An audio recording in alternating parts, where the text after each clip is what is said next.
Okay, so in this video, I want to highlight the Liquidity Toolkit and how I use the Liquidity Toolkit to take plain setups. Okay, and so ASTS is a very good example here because it has actually two different examples that we can look at, two different examples that I was able to capitalize off of with the plain setups that I'll get into in just a moment. But I think before that, it's very important to understand that the Liquidity Toolkit is composed of two major components. Okay, so we have what are called price triggers, which this is the monthly trigger here, the weekly trigger, and the daily trigger, and which basically act as support and resistance levels. And we have candles that are colored by liquidity.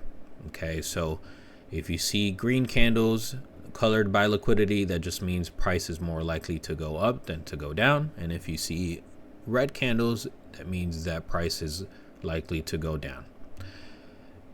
In this instance here, and what I'm referring to when I say plain setup, it's just the fact that we have price make a pretty strong move up here. And we're basically looking for the first weekly trigger retest. Okay, so price is making its way back down here. It loses the daily trigger, and we start seeing bearish liquidity take place here. We have price revisit the weekly trigger support, kind of bouncing off and mounting back above the daily trigger. Okay, and what I treat as the entry for these plain setups, which is basically referring to just the fact that the daily trigger is kind of making its way down into the weekly trigger here, doing like a plane and kind of landing before taking off again here. The price mount back above while this is occurring is significant, and the entry a lot of the times is the first candle that shows bullish liquidity.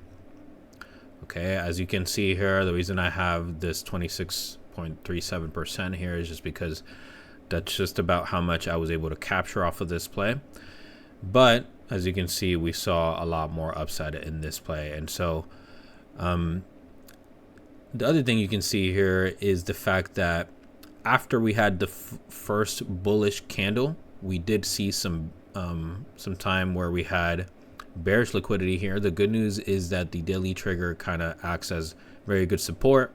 And typically what I'll set as a stop loss is a candle close back below the daily trigger. Okay, but these plain setups typically result in pretty strong moves to the upside, right? Which is what we basically see here. And a lot of times what I like to do is just take profits on the way up, right? Typically when I take profits on the way up, it allows me to capture way bigger percentages off moves like this. But I think in this instance, I didn't wait too long. This here just shows another example where price basically makes its way down into weekly trigger support as the daily trigger is making its way down as well. The daily trigger starts to make its way back up here, and you have a simultaneous mount back above the daily trigger with bullish liquidity for an entry, and you can take profits on the way up here. So this is pretty textbook. Apart from the fact that the first candle close back above the daily trigger did not have bullish liquidity. This is still an entry for me, and so typically what I'll do is on the candle back above the daily trigger is that I'll enter small size and I'll add to a position once bullish liquidity does return.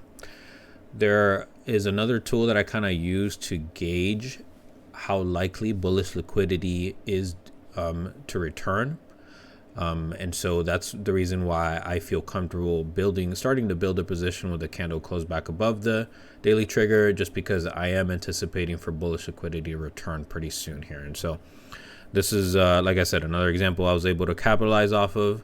I don't think I added once bullish liquidity returned, just because we're a bit extended from the daily trigger here. But I think I saw this play out just a little bit, took my profits on the way up. Again, no drawdown here. Right, so there was no period where price made its way back below the daily trigger. And so I was not stopped out of this position, of course. The good news is that obviously I could have held a portion of my position even through bearish liquidity here, just because we held above the daily trigger. But just to kind of give an idea here, this is how much this has moved after the plain setup, which usually calls for pretty strong moves to the upside, where we still have bullish liquidity up here. Okay, so I could have held a portion of my position all the way up here, and been waiting for bearish liquidity. And again, I'd just like to stress the fact that a move like this did not see any drawdown. And these plays, I'm basically showing them on the daily time frame, because that is the #1 time frame that I like to use to basically swing shares. So a lot of times I'll have a alert set for bullish liquidity to return, and all I have to do is go on my phone and enter a play like this while working, and there's not much tracking that I have to do, right? I'll basically just set my stop loss a good distance below the daily trigger, right? So something like this would have basically looked like this, which is just 10% here, and obviously the upside is way greater. But and especially when the daily trigger is pretty close to the weekly trigger here, the good news is a lot of times you can even place your stop loss below the weekly trigger instead of the daily trigger. Obviously it doesn't play out that way every time, but yeah, this is a very solid example. Okay, so this starts to get pretty repetitive, just because I think a lot of times these setups look pretty similar. Okay, another thing that I want to point out is that a lot of times, just from my experience, what I've noticed is that the best plain setups occur after price mounts back above all of our triggers here, and triggers themselves set up bullishly in a bullish stack, right? So, and what I'm referring to is the fact that we have the monthly trigger first here, weekly trigger, and then daily trigger.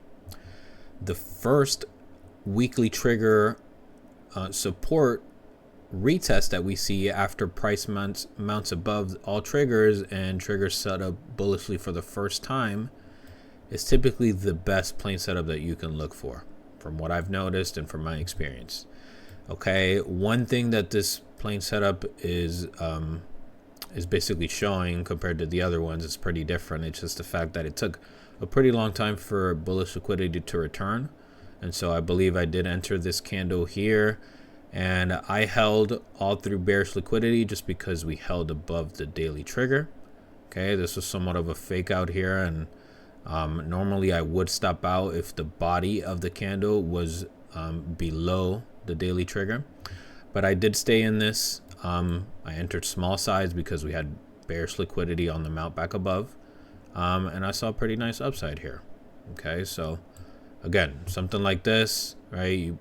And in my experience, I just think it's better to take profits on the way up, just because a lot of times you'll get stopped out with a candle like this, and I mean, you wouldn't have been able to capture such a large percentage gain on this here. But yeah, I think this is still a very good example. And like I said earlier, I'm showing daily time frame just because that's the one I operate in the most. But I do have experience, and I have seen this. I mean, it works on every time frame the same way, but I do have a lot of experience, probably more experience, trading and scalping on the 1 minute time frame. And so on the 1 minute time frame, I basically use the 1 minute, the 5 minute, and the hourly triggers the same way that I'm basically showing here. Towards the end of the video, I'll try to include some examples of the 1 minute time frame and trades that I took, that I've taken in the past while scalping.